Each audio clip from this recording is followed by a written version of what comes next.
What up, everybody? It's your boy, the True 31. Hit like, subscribe for all that DC goodness on your face, neck, and chest. And today I am doing a character explanation on one of my favorite interpretations of Batman by Ben Affleck and Zack Snyder and Chris Terrio. And what they delivered us was the perfect, to me, the perfect iteration of the character and something that I've wanted to see for years and years and years. And I know some people are a little unclear or a little confused on why Zack Snyder decided to go down this route or why, this Batman is the way he is. So hopefully I will do my best to, try to explain it and give you a more clearer picture.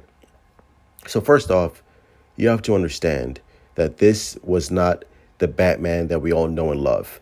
This was a story of a fallen Batman. Zack Snyder, Chris Terrio, they wanted to show a Batman who's lost his way, right? A Batman who's kind of going over the edge and becoming everything that he hated, which is why we were shown the whole, Wayne murders, because Zack Snyder wanted to show through beautiful imagery, by the way. Like I would say the opening act for Batman v Superman is just poetic violence, if I could, find a word for it.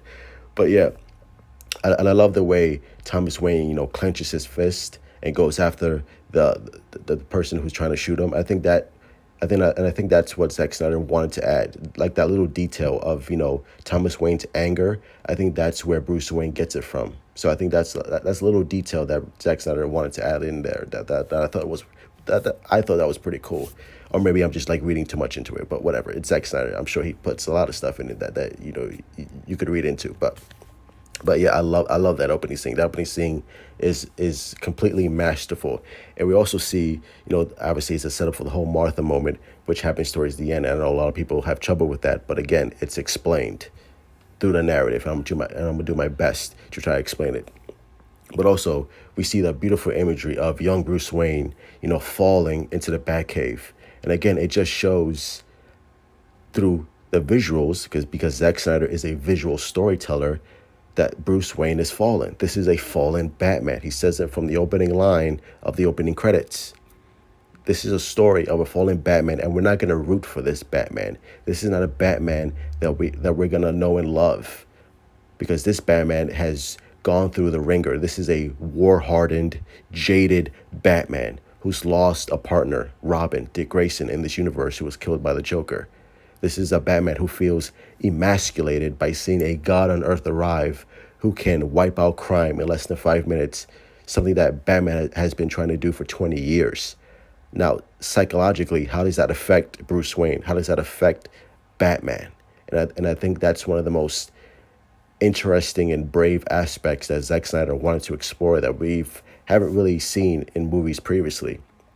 And by the way, I love this little detail of seeing Bruce Wayne with the light colors, and then after the 2 year mark of the Man of Steel invasion, we see Bruce Wayne all in black. So again, I thought that was like a nice little visual reference of where Bruce Wayne is in his life. Dark, all black, just more and more losing hope, going over the edge of seeing this God on earth, just making Batman feel more and more irrelevant. Again, it's just a nice little visual touch that, some people might overlook, but Zack Snyder just added that little detail in, because again, he's showing us that this Batman is broken. He's broken. This is not the Batman that we all know and love. This isn't Nolan's Batman. This isn't your daddy's Batman. This is Frank Miller's Batman. This is a story of how a man is slowly changing into something that he hates, into something that he was fighting against. It's through visual imagery. We're literally seeing Batman's psychological breakdown of everything just catching up to him over the past 20 years, of everything that he's lost, everything that he's fought for. Just slowly and surely, he's beginning to change into a literal monster. Great scene here where we know, he's mad and he's changing, right? Like there's a new kind of mean in him, and he's changing. Again, this whole movie, from the people of Gotham to the media to Clark Kent to even Alfred, saying to Batman, like, look, you are changing into something that I don't recognize. Like, you're becoming more and more violent. And that's something that we're not going to have. And by the way, the whole Bat brand of justice, that's an homage to Zorro. So I think that's what Bruce Wayne was trying to do. You know, showing an homage by branding the people, branding the bad criminals. That's an homage to the mark of Zorro, which he saw with his parents. So I thought, again, nice little added detail by Zack Snyder. But again, the whole point of this movie is that for us and the audience and the characters inside is to, you know, tell Bruce Wayne that, bro, like, why are you killing? Right? Because so many people had trouble with this Batman killing and Zack Snyder, like, having Batman killed. But again, Zack Snyder is not justifying it. Zack Snyder is telling us, like, hey, this is not right. This is not cool. The characters within the movie are telling Bruce Wayne that what you're doing is completely wrong. You're going over the edge. Something that previous other Batman movies have not done. And by the way, Batman has killed in previous other films before, from Batman 89 to now. Zack Snyder is the only director who's actually calling him out on it. Calling out Batman killing. Saying like, hey, you're not supposed to do this, bro. Like, what are you doing? You don't kill. As opposed to, you know, Tim Burton's Batman, where he burns a man alive and we just like accept it. Like, oh, okay, cool, whatever. But the fact that Zack Snyder is actually addressing Batman killing in his own movie. Name another director who actually dealt with that. And you fucking losers are getting upset by that. Hello, dumbasses. He doesn't like Batman killing as well. That's why that's the whole point of this movie. He's addressing it. It's like, hey, Batman's not supposed to be killing. He's gone down a dark path. This is the point of his entire arc. You're not supposed to be doing this. You're going down a dark path, but don't worry, you can find redemption in the end. You can find the light.